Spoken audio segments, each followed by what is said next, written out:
Well, hi. I hope you're okay. It was a rough night. I don't know how much sleep you got. I did not get very much sleep. So what you're seeing today is somebody who is pretty exhausted. But look, I really do hope you're all right. I want you to be reassured to the extent that it looks pretty good. Maybe the phrase that comes to me is that I'm nauseously optimistic. Certainly about getting Donald Trump out of the White House. I think that the most important thing for all of us, for the country, is to get this malicious, narcissistic, malignant, incompetent man out of there as quickly as we possibly can.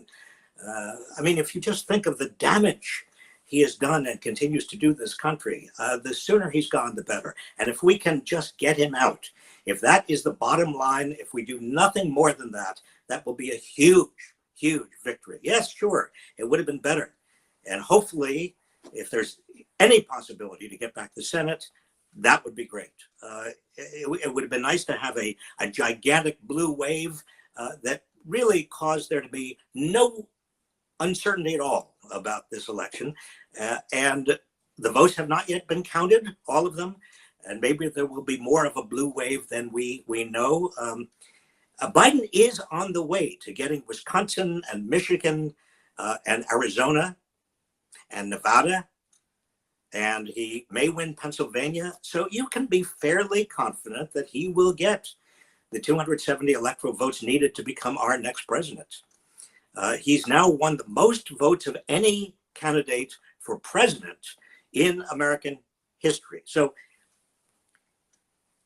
I want you to keep the faith and stay calm.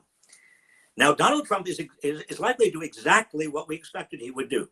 That is, he will contest the votes. He will claim that votes should not be counted. He will demand recounts. He's already demanding recounts in Wisconsin. He will demand that vote counts be stopped. He will, and he already has. He went on television last night claiming that he won. I mean, he'll go to the courts to throw out late ballots. He will appeal to the courts. He wants to go to the Supreme Court. He will try to manipulate state legislatures or governors into throwing out the Biden electors. I mean, he's going to try everything he possibly can, and we know that about him. He will, and I expect his lackeys to continue to take to the streets to stop the democratic process. But you know something?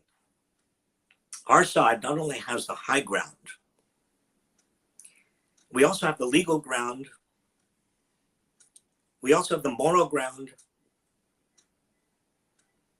And we also have history and the legacy of generations of people who have fought for our democracy and fought for the democratic process on our side. Counting all ballots is not stealing an election. Counting all ballots is an election. It's having an election. The fact that Trump is making all of these threats and fulminating and threatening is a sign of desperation. It's a sign that he is desperate. He and his lackeys are desperate. That's why we are seeing this. This is why we are likely to see more of this. But you know something? America is made of sterner stuff. In Philadelphia, for example, people are coming out and marching in support of a simple American message, which is count every vote. Now, while we await the final tallies, let's also celebrate some significant wins across the country. I'm talking about Mark Kelly in Arizona. Mark he's going to make a fabulous senator. He's a dear, dear friend. He's the husband of Gabby Giffords, who was tragically shot. She is still alive and she's functioning well. I'm so pleased that Mark is going to be there. He will be an important voice, an important vote. John Hickenlooper in Colorado was a great governor. He's going to be a great senator, and and somebody who really stands for many of the things that we stand for, you and I.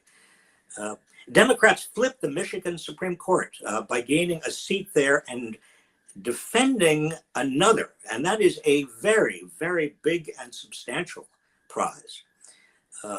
Democrats also flipped an Ohio Supreme Court seat to narrow the GOP's advantage there from 4 to 3. And there are a lot of very good news, a lot of very good stories. So please, to the extent that you can, focus on those good stories. The whole squad won. Cori Bush also won, becoming the first Black woman elected to represent Missouri, or Missouri, depending upon where you come from in that state, in Congress. Jamel Bowman and Monderrick Jones and Marie Newman join her as new squad members. The voices of these people are so important. They set the tenor for the next generation of Congress, the next generation of public leaders. Across the country, various states have done some great things. They have voted for paid family and medical leave, decriminalized drug possession, and legalized marijuana, instituting a $15 minimum wage, various places around the country, criminal justice reforms. These are not nothing. These are important. These are important gains. So the cup is half full at least, if not more so. Now, let's be very clear. We have our work cut out for us. I don't mean to be overly positive, overly optimistic. There was far too much voter suppression. I mean, when you get people waiting in lines for hours to vote, that's both a good thing in the sense that it does represent the passion that people have, the commitment that they have to vote, but it's also a terrible, horrible scandal on our democracy that people have to wait for hours to vote. Nobody should have to wait for hours to vote in a democracy. We also have to have more polling places. There is no place for a poll tax like we have in Florida, where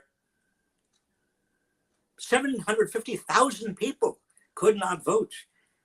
They were disproportionately Black. They couldn't vote because they couldn't pay their fines or their fees or their whatever the poll tax had to be at that particular time to make sure that they were not voting. But that is irresponsible.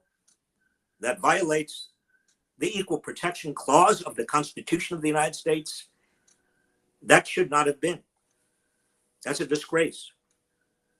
Now, the Latino powered victories for Democrats in Arizona amidst collapsing margins elsewhere told us how to mobilize and organize an inclusive coalition. And I think that's probably the most important piece of learning. The way forward is to organize and mobilize inclusive coalitions, multiracial, multi-ethnic, multi-class. Not let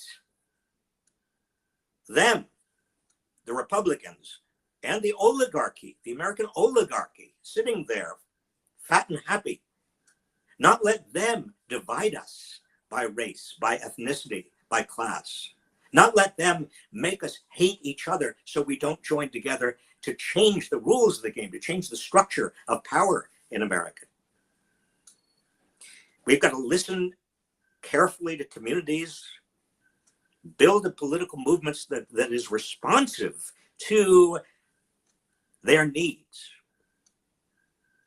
And so, for example, in Arizona, we flipped the state blue for the first time since 1996?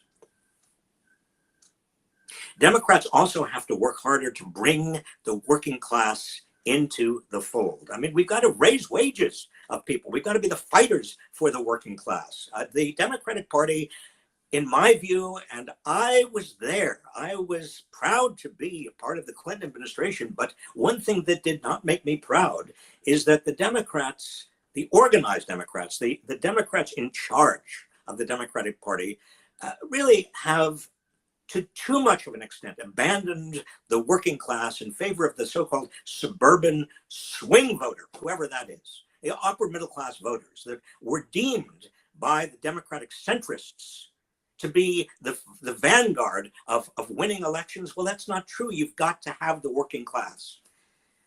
And Joe Biden has made and will continue to make a very important effort to bring the working class back into the fold of the Democratic Party. That is critical in the future. Make it easier to form labor unions. I mean, even without a Senate majority, he can do a lot to make it easier to form unions, to roll back a lot of the really insane executive orders of Donald Trump and the Trump administration, to re-regulate health, safety, the environment, labor laws, so that people are safer, so power can go back to the people rather than stay up where it was. The Electoral College needs to go. I mean, let's just be clear about that. The Voting Rights Act has got to be reorganized, reaffirmed. Look, everything is going to be harder without a Democratic Senate, but there is still a lot that can be done and that will be done.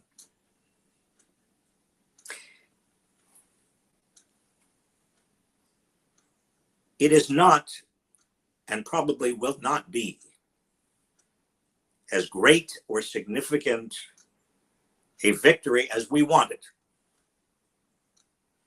But we all knew that this election marked just the beginning of the fight. Because the extent that we are mobilized and organized and understand the importance and the centrality of truth and justice and inclusion,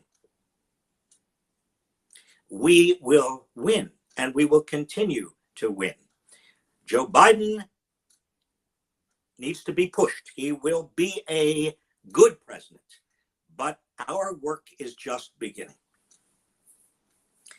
So on this day, where many of you, I know because I've talked to you, are bewildered or discouraged or feeling we didn't do what we wanted to do or could have done or should have done, I just want you to